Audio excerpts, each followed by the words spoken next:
Guys, আমি তোমাদের বলে দিচ্ছি এটি কিসের লেখা।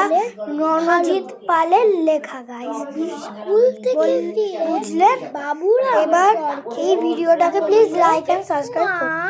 বলো দেখি, হেড হবে নাকি টেল? পয়সা কোথায় পেলি বলেন মা? দেখি হাত, খুব দেখি ভালো ছেলে হয়ে গেলি যে হঠাৎ।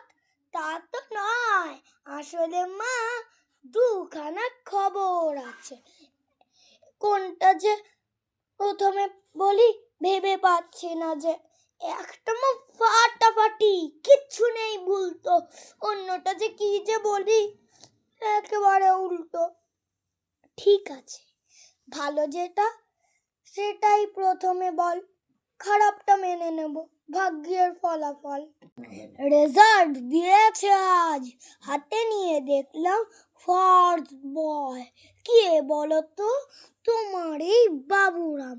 ও মা, দাঁড়া দাঁড়া, বাবাকে করছি ফোন। অফিস ফেরত পথে মিষ্টি আনবে কোন? অন্যটা তাড়াতাড়ি বলে ফেলে এইবার, মাথা নিচু বাবুরাম। চলো চলো, মুখ ভার। দ্বিতীয় খবরটা মা, মনে শক্তি।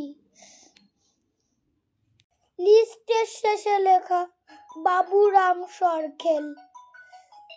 অঙ্ক, ভূগোল, আঁকা, ইংরাজি সব ফেল।